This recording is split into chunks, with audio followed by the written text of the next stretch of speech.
Hello friends, অনুপমাস কিচেনে তোমাদের welcome. তালের সিজনে তাল খাবো না তা হতেই পারে না।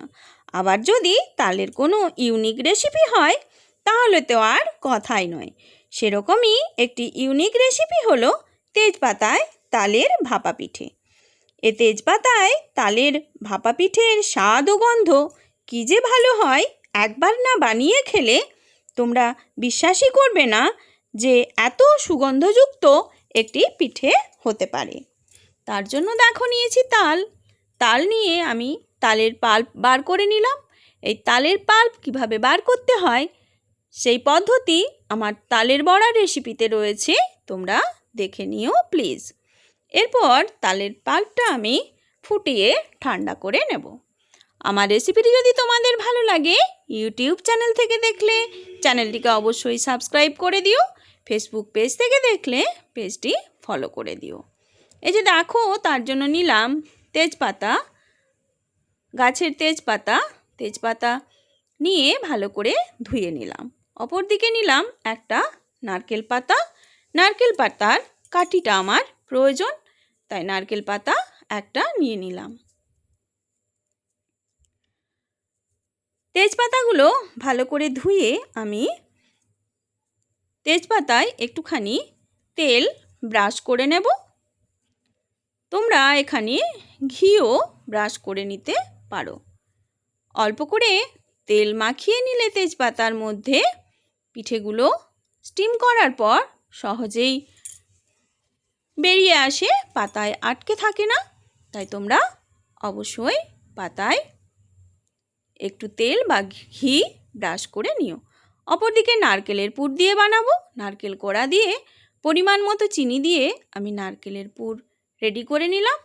অপরদিকে একটা পাত্রে নিয়ে নিলাম চালের গুঁড়োর মধ্যে দিয়ে দিলাম পরিমাণ মতো মেন ইনগ্রিডিয়েন্টস তালের পাল্প, আর দেব ছোট ছোট করে কেটে রাখা নারকেল, একটুখানি নুন, মৌরি আর থেতো করে রাখা এলাচ। সমস্ত উপকরণ দিয়ে আগে একটু মেখে নিয়ে তারপর রুম টেম্পারেচারে থাকা দুধ দিয়ে আমি ব্যাটারটা বানিয়ে নেব।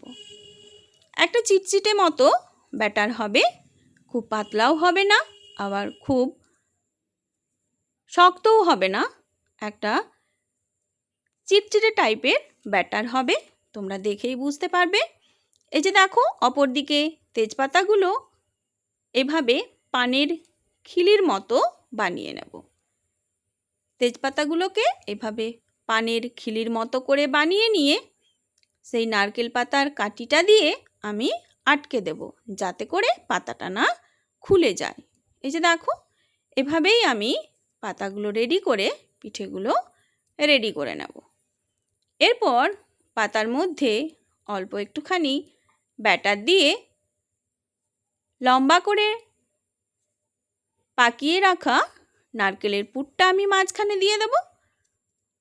আবারও একটুখানি ব্যাটার দিয়ে নারকেলের পুরটা আমি ঢেকে দেব। এভাবে সমস্ত পিঠেগুলো আমি রেডি করে নেব। এই যে দেখো, এইভাবে সমস্ত পিঠেগুলো আমি রেডি করে নিলাম। এরপর পিঠেগুলো স্টিম করব, তার জন্য নিয়েছি একটা মোমো মেকার। এই মোমো মেকারেই আমি সমস্ত পিঠে স্টিম করি, এতে খুব সুবিধা হয়।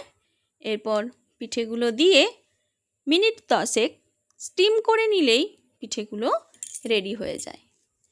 সমস্ত পিঠেগুলো দিয়ে ঢেকে দেব। এরপর ঢাকনা খোলার পর পুরো রুমটা সুগন্ধে পুরো ভরে যায়, তেজপাতার গন্ধে। তোমরা এই প্রসেসে একবার হলেও তেজপাতায় তালের ভাপা পিঠে বানিয়ে খেও, দেখবে তোমাদের খুব ভালো লাগবে। এর স্বাদ ও গন্ধ ভোলা যাবে না, খুবই টেস্টি একটি রেসিপি। এই যে দেখো, দেখতে হয়েছে অসাধারণ, পিঠেগুলো খেতেও হয় দুর্দান্ত সেন্ট ও টেস্টের। আর তেল দেওয়ার জন্য পাতাগুলোতে পিঠেগুলো সহজেই বেরিয়ে আসে, পাতায় আটকে থাকে না। এই যে দেখো, এইভাবে বেরিয়ে আসে সহজেই। যে দেখো পিঠেটা কতটা সুন্দর হয়েছে দেখতে, খেতেও হয় খুব টেস্টি। আর এর সেন্ট তো ভোলাই যায় না, মারাত্মক সুগন্ধ পিঠেটার থেকে বেরিয়ে আসে। তোমরা অবশ্যই এই প্রসেস ফলো করে একবার হলেও তেজপাতায় তালের ভাপা পিঠে বানিয়ে খেও। কমেন্টে আমাকে অবশ্যই জানিও। আশা করি তোমাদের খুব খুব খুব খুব ভালো লাগবে এই রেসিপিটি। আর আমার রেসিপিটি দেখার জন্য অনেক অনেক থ্যাংক ইউ।